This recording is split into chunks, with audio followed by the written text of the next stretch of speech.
You might be Patreon or you might be the delete button in my vault, but this is Brandon Leake.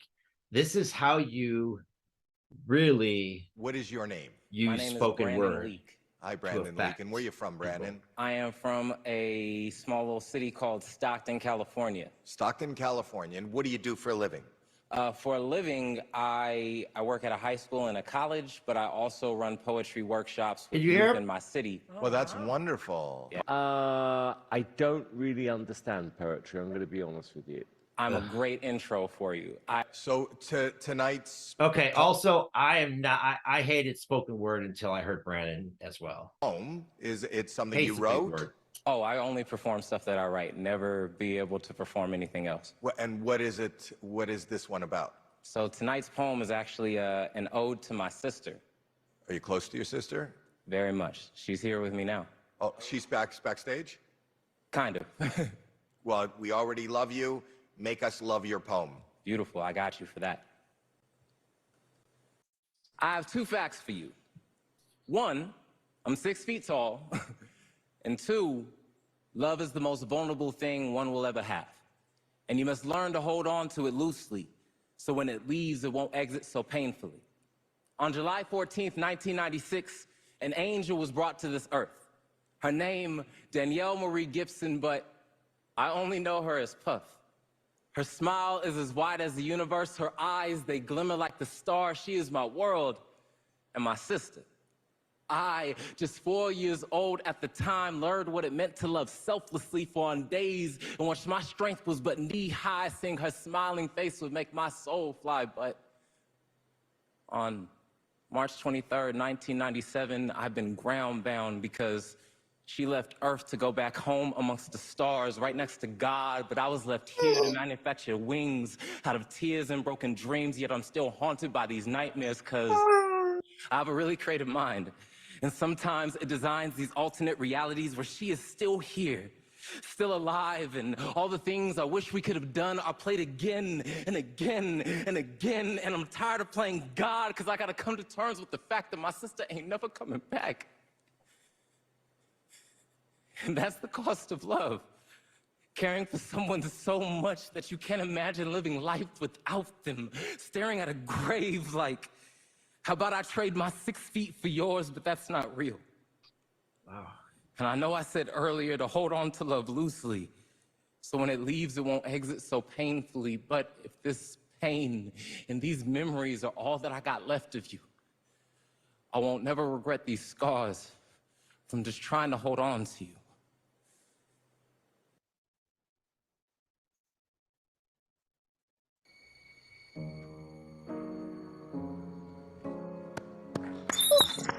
Wow. It is a wow.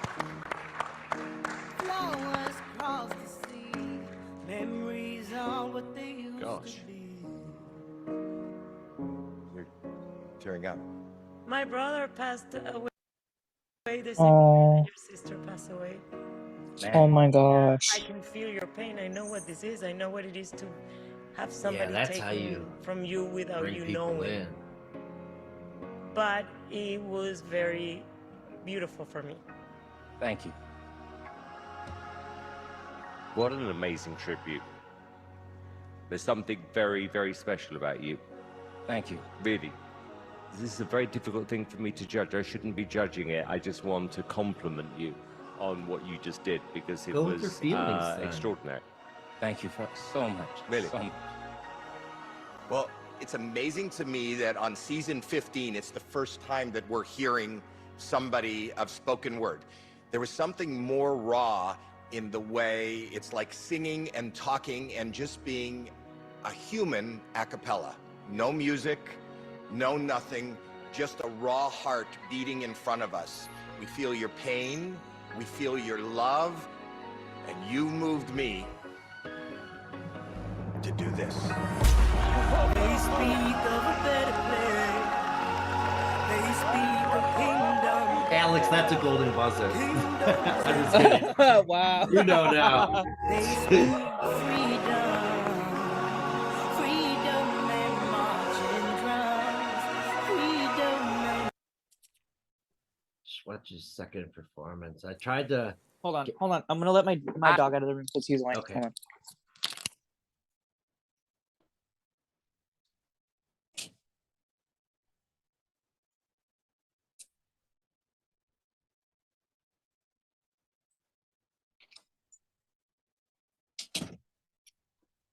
What? And when I'm with the ladies,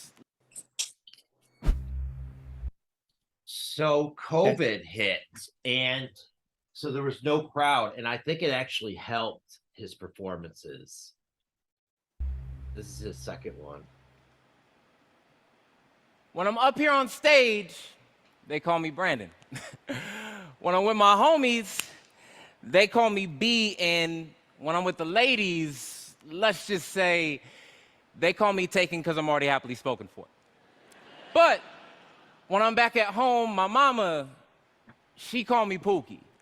And though I'm not afraid to admit it, my mother calls me Pookie at like the most inopportune moments. For instance, today, on my way here to America's Got Talent, my mom screamed out the front door, "Make sure that you call me when you get there."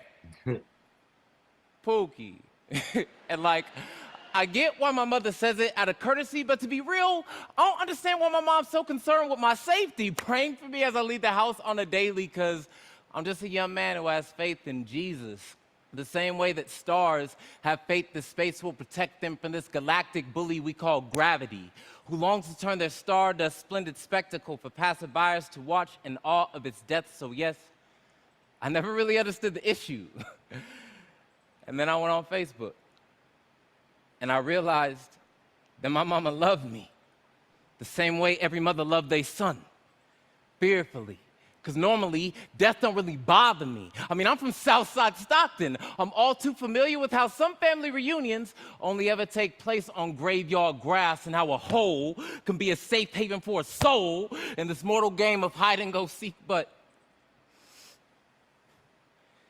there is something so different about Ahmaud Arbery, George Floyd, Breonna Taylor, Jacob Blake, and the countless others. And as I stared at that screen, I couldn't help but think I was looking at a mirror image of myself being choked out for merely existing, or for daring to be more than 3/5 of what them folk thought them to be. Or maybe it was simply due to their hue, and in that moment I better understood my black mother's greatest fear was every time I leave her home, on the other side of my phone will no longer be her son, will be America's next most popular hashtag, accompanied by a video of her young star being gunned down by gravity as my stardust has turned splendid spectacle for passerbyers to watch in awe of my death. So yes, my mother's greatest fear is that I won't return home breathing, blood pulsing through these veins enough to still be her Pookie. And my mama warned me,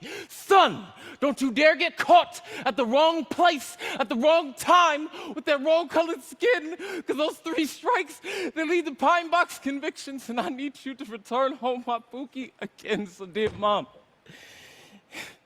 I promise you this, I will do everything in my power to make it back home to you. But if I don't, just know you was the very last thing on my mind. And I will always, always be your Pookie. He took a huge chance touching that Black Lives Matter stuff. No one else touched it that season. Hey, Dad. So I tried to watch this with my dad, thinking that like we could like bond and stuff. And like halfway in the middle of it, he just fucking walked away. And so I remember that hurting me. But this is the last. Wait, that hurting you?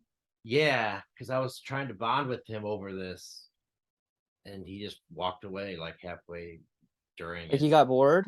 Yeah. Oh. This is our last performance, and then we'll. My 5th birthday party is coming up, and this year I think I'm getting an ice cream cake. Do you like ice cream cake? Well, I'll save you a slice. Love you, Brandon. Hey, Dad. My 10th birthday party is next week, and when I woke up this morning, the first thing Mom said was, "Dang, you look just like your daddy." Maybe that's why my reflection is so unfamiliar sometimes. Anyways, I really hope you can make it to the party this year. I miss you a lot. All right, well, I'll see you at the party. Hopefully. Sincerely, Brandon. Hey, Tyrone. I just turned 16 years old today, and about a week ago, I thought about inviting you to my birthday party this Now he calls him Tyrone instead of Deadass.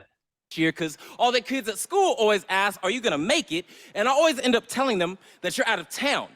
Now, Mama told me stop lying so much, but technically you are out of town, so I guess I wasn't really lying, because what's a little half-truth when you've only ever known half your roots? But I'm tired of sticking up for you.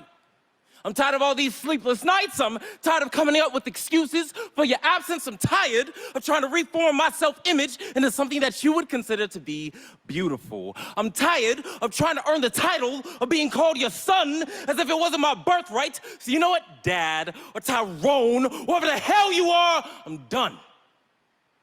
Because all I ever wanted was for you to acknowledge my existence. But despite my persistence, I haven't even met resistance, just absence. And I hate the fact that I still want you here. But I'm done being caught in this delusion, the idea that you, a mirage, could alleviate my confusion. I don't need you. I never did. This is my last letter to you, Tyrone. Goodbye.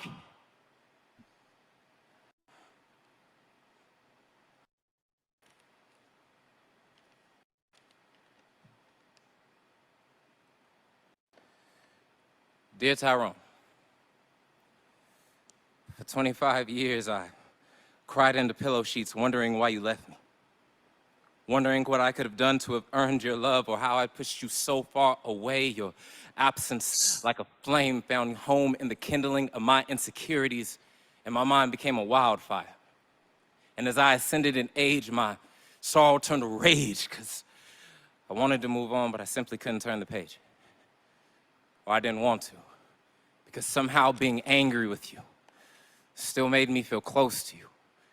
And despite our lack of history, Tyrone, I've come to learn that pain, like secrets, can only control you if you hold them within. So I've laid down these woes at the altar of Christ just so I can tell you this.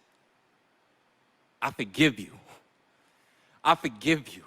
I forgive you so I can finally be free.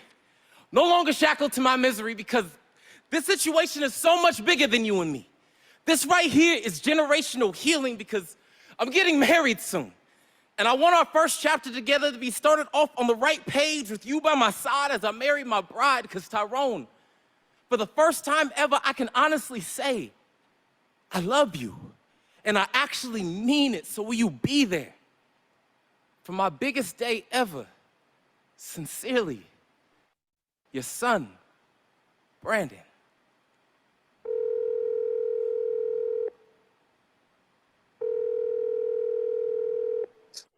Hello?